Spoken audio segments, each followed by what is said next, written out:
ایک بو جیسے گل صدبرگ کی، ہم بھی خوشبو رکھتے ہیں بس ایک ہی۔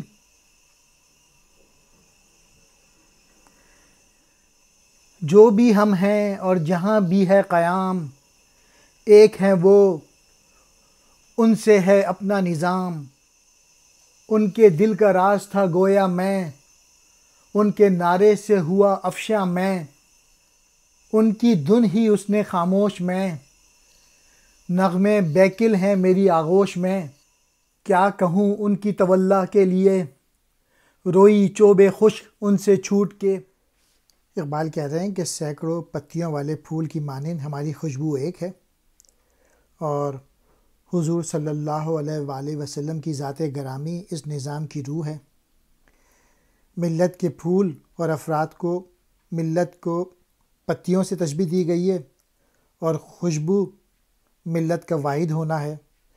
اس نظام کو لانے اور چلانے والی صرف حضور صلی اللہ علیہ وآلہ وسلم کی ذات ہے۔ ان کے دل کا راز تھے گویا ہمیں، یہ ہمیں بھی ہو سکتا ہے یا میں بھی ہو سکتا ہے کہ ہم حضور کے دل کے چھپے ہوئے بھید تھے۔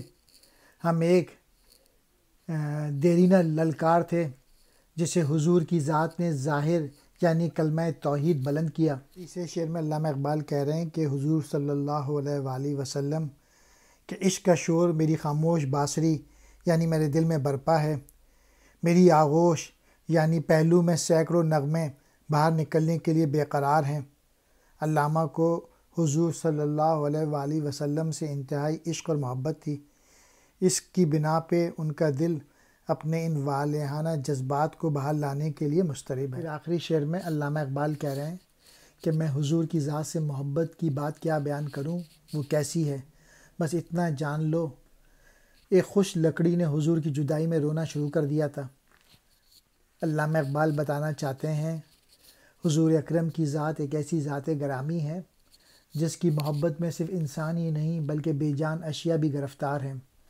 علامہ نے اس شعر میں حضور صلی اللہ علیہ وآلہ وسلم کے ایک موضع سے متعلق بتایا ہے کہ مسجد نبوی میں منبر کی تعمیر سے پہلے حضور اکرم لکڑی کے ایک ستون کا سہارا لے کے وائس اور خطبہ فرما رہے تھے۔ منبر کی تعمیر کے بعد حضور نے مذکورہ سہارا چھوڑ دیا تو ایک روز کہیں سے رونے کی آواز آئی۔ سب صحابہ کرام حیران ہوئے کیونکہ رونے والے کا پتہ نہیں چل رہا تھا۔ آخر کار حضور صلی اللہ علیہ وسلم نے صحابہ کی حیرانی یہ کہہ کے دور فرمائی کہ لکڑی کا یہ ستون میری جدائی میں رو رہا ہے۔